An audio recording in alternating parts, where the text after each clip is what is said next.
Hello student, कक्षा 12 राजनीति विज्ञान। इससे पिछले वीडियो में हमने यूएनओ चैप्टर स्टार्ट किया था। आज हम देख रहे हैं यूएनओ के लक्ष्य। उससे पहले हम ये भी जानते हैं कि यूएनओ के कुल अनुच्छेद 111 हैं, अर्थात यूएनओ चार्टर में अनुच्छेद कितने हैं? 111 हैं। वेरी इंपॉर्टेंट है, आपको याद रखना है। सवाल पूछा जाएगा यूएनओ चार्टर में कुल कितने अनुच्छेद हैं, तो कुल कितने अनुच्छेद हैं? 111 हैं। अब इसके जो लक्ष्य हैं, इसके जो टारगेट हैं, वो एक एक करके हम देखते हैं। आपसे सवाल पूछा जाएगा यूएनओ के लक्ष्यों को स्पष्ट कीजिए, तो आपको ये सारे डिटेल से बताने हैं। इसमें पहला है विश्व युद्ध को बचाना। इसका जो सबसे अहम और सबसे महत्वपूर्ण जो लक्ष्य है वो क्या है? तीसरे विश्व युद्ध को बचाना। आपने देखा था पहला विश्व युद्ध 14 से 18 के बीच में हुआ और पूरी दुनिया बहुत भयंकर त्रासदी में झुलस गई। उसके बाद हमने लीग ऑफ नेशन का निर्माण किया 1920 में, लेकिन लीग ऑफ नेशन का टारगेट था दूसरे विश्व युद्ध को रोकना। इसमें वो कामयाब नहीं हुआ। कुल मिला के कहें तो लीग ऑफ नेशन एक प्रकार से असफल ही रहा। इसके बाद लीग ऑफ नेशन जब असफल हो गया और दूसरा विश्व युद्ध 39 से 45 के बीच में हुआ, तो दुनिया के सामने ये सबसे बड़ा सवाल उठा कि अब क्या, या दूसरे विश्व युद्ध के बाद तीसरा विश्व युद्ध कैसे रोका जाए। ऐसे में क्या बनाया गया था? यूनाइटेड नेशन ऑर्गेनाइजेशन बनाया गया। तो इसका सबसे अहम लक्ष्य क्या है? तीसरा विश्व युद्ध नहीं होना चाहिए। वर्ल्ड वार थर्ड को रोकने का कार्य इसने अहमता से किया है और आज तक ये इसमें सफल भी रहा है।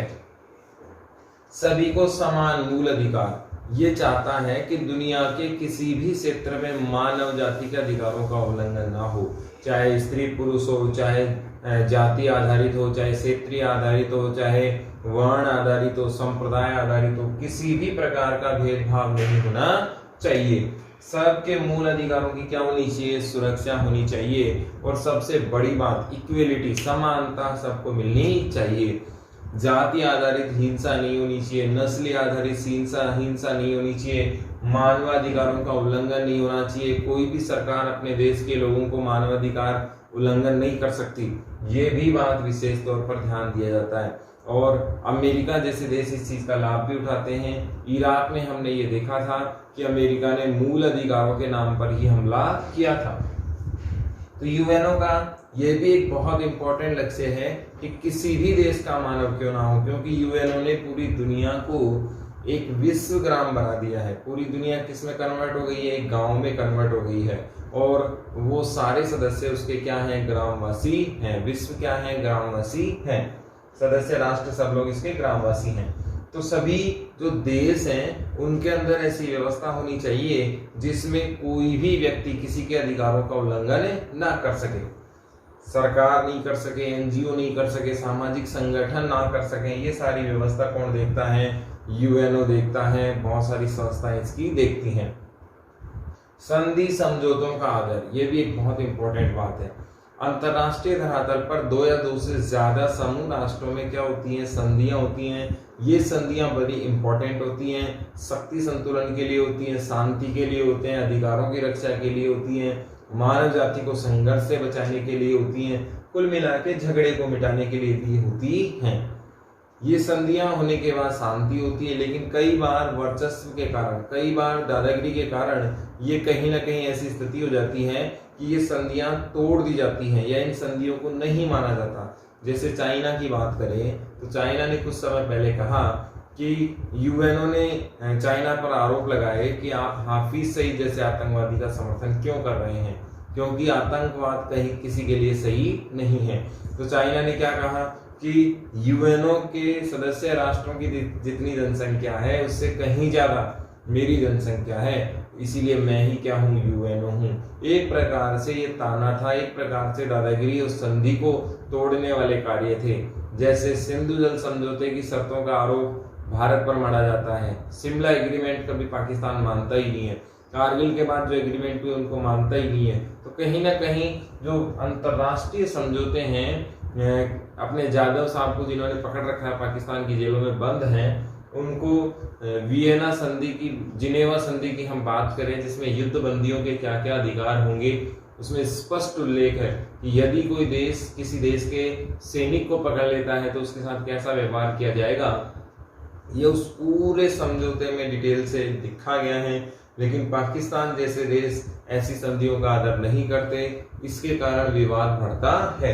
तो जितनी भी अंतरराष्ट्रीय तल पर संधियां हुई हैं, समझौते हुए हैं, यूएनओ का ये प्रमुख लक्ष्य है कि उन संधियों को इम्प्लीमेंट किया जाए, लागू किया जाए, ताकि शांति बनी रहे, सुरक्षा खतरे में ना हो और मानव जाति, मानव अधिकार खतरे में ना पड़े।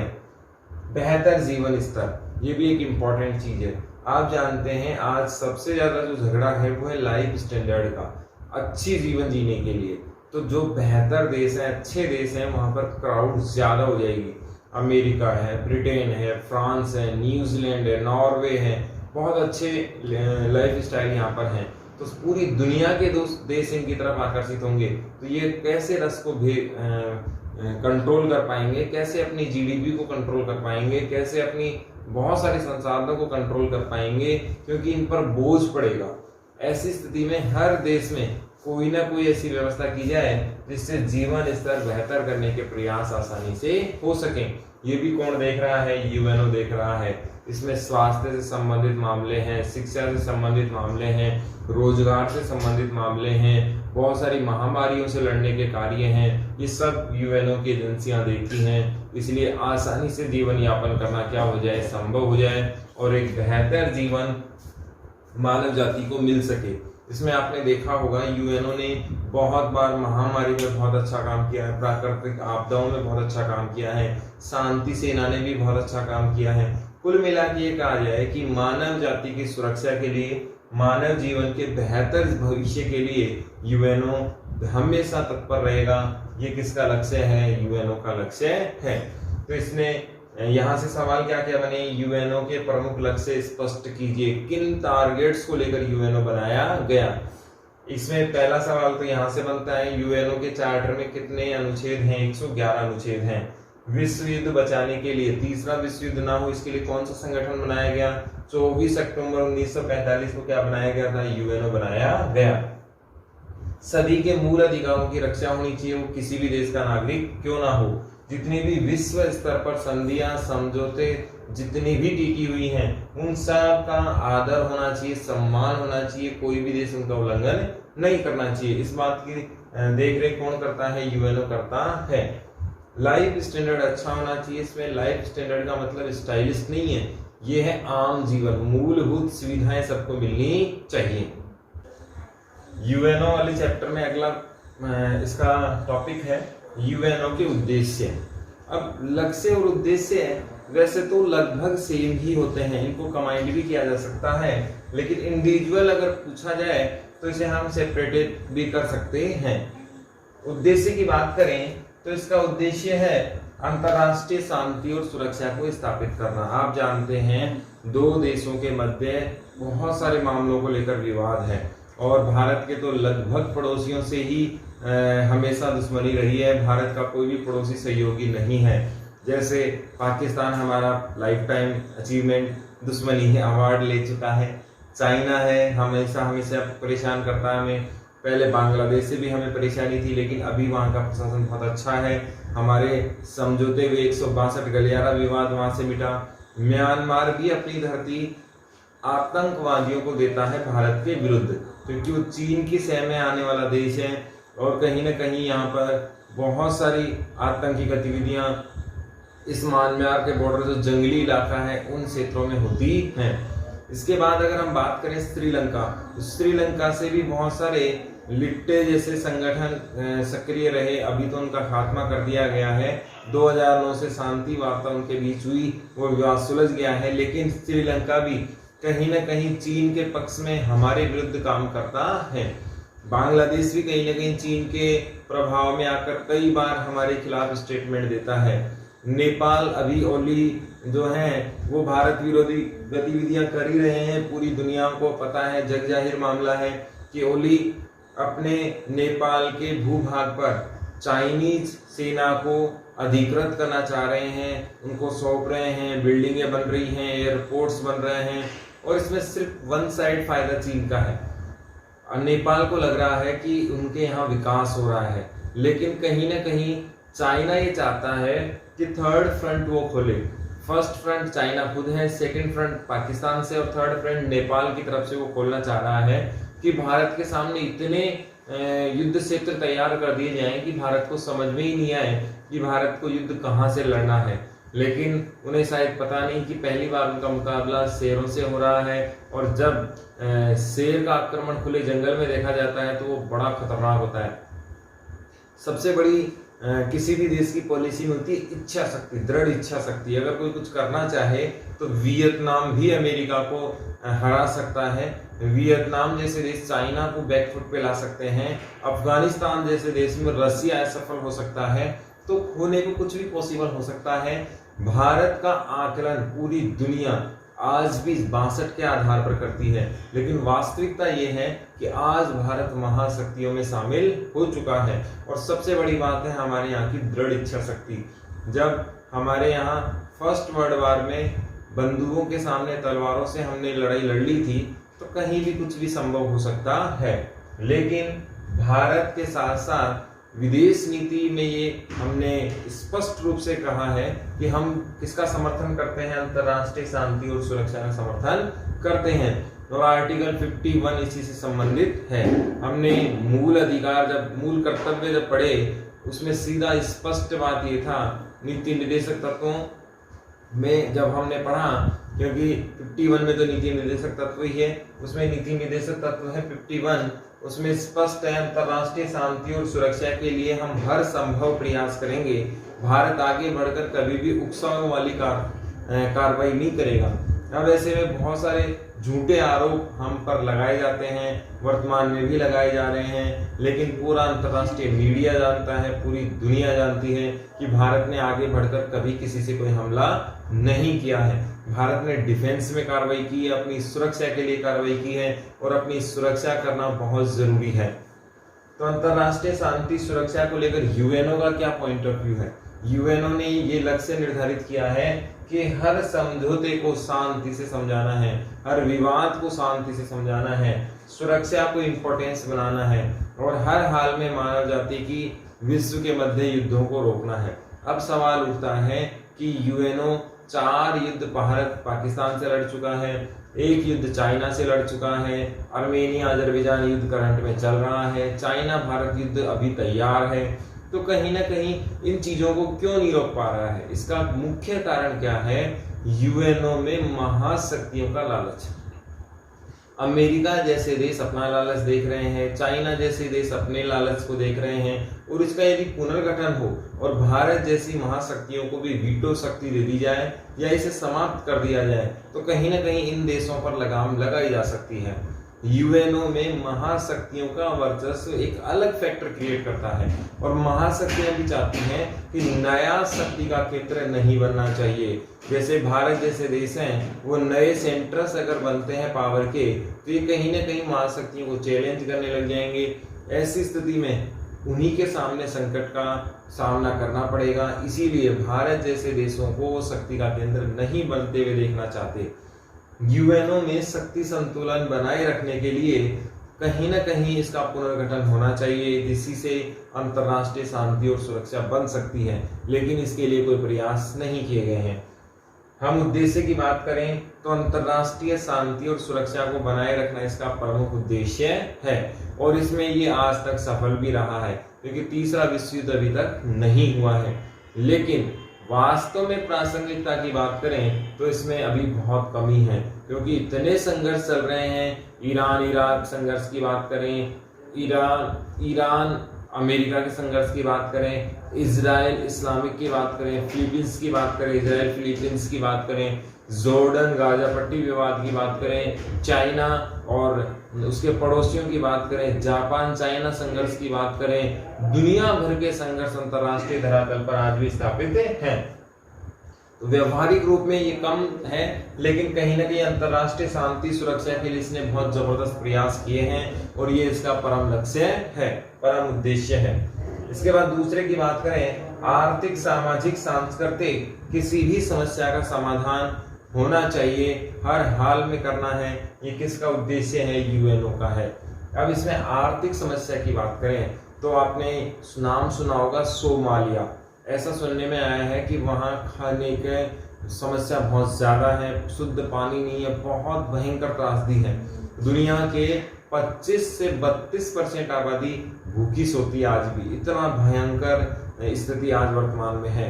ऐसे में यूएनओ आर्थिक दृष्टि से ऐसे प्रोग्राम चलाता है, ऐसे कुटीर उद्योगों, कौशल जैसे विकास के कार्य करता है, फंड जारी करता है और उन देशों की सहायता करता है जो अपने जनजातियों की सुरक्षा नहीं कर पा रहे हैं। आपको याद होगा इसके आधार पर आप देखें तो बहुत सारे देश कहीं ना कहीं एक प्रकार से नव उपनिवेशवाद में जा रहे हैं। नव उपनिवेशवाद, आप जानते हैं उपनिवेशवाद है राजनीतिक गुलामी। उपनिवेशवाद क्या है?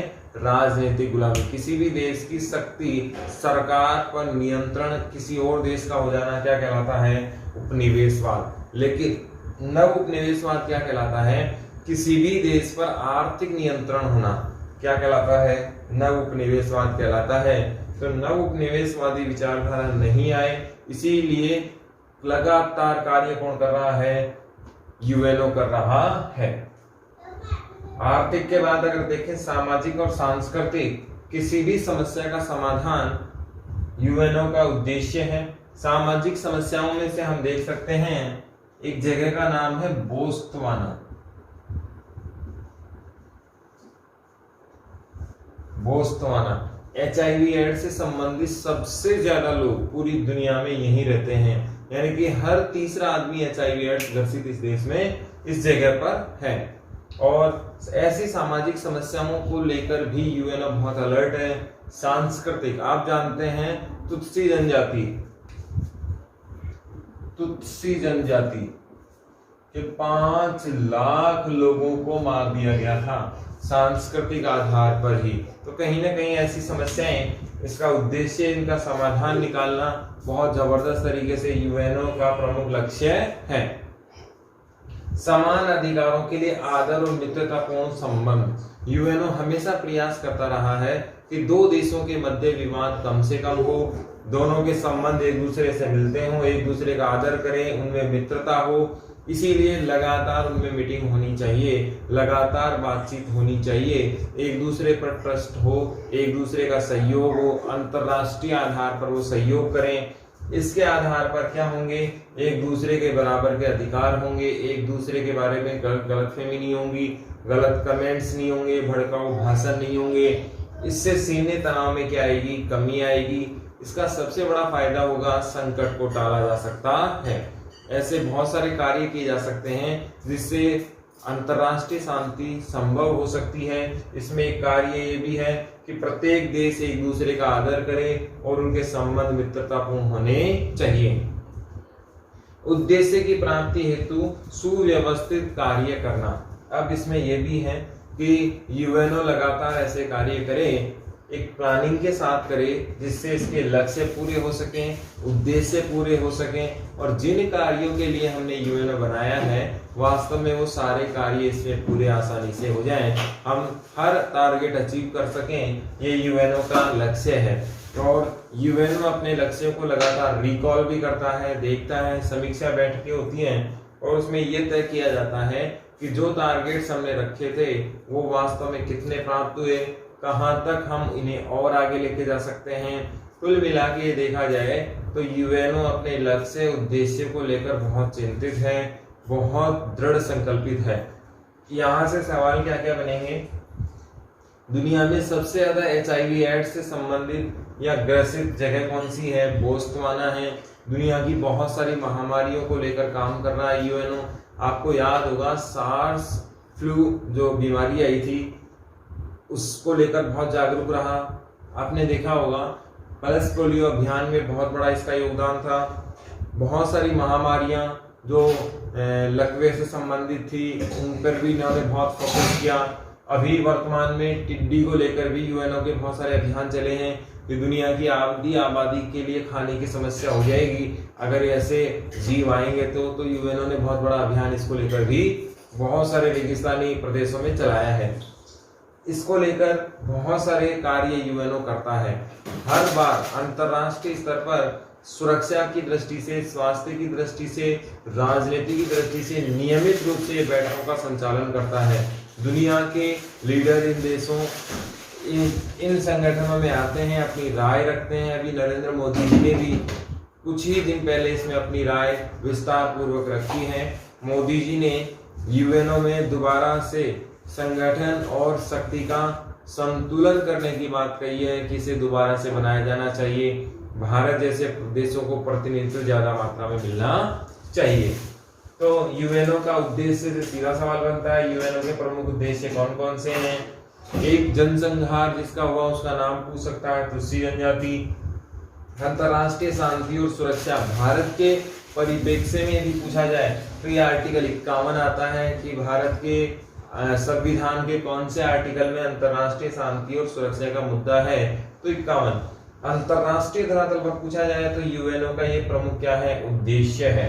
यूएनओ हमेशा किसके लिए कार्य करता है? सुव्यवस्थित समाज के लिए कार्य करता है जो सिस्टम से चलने वाला हो।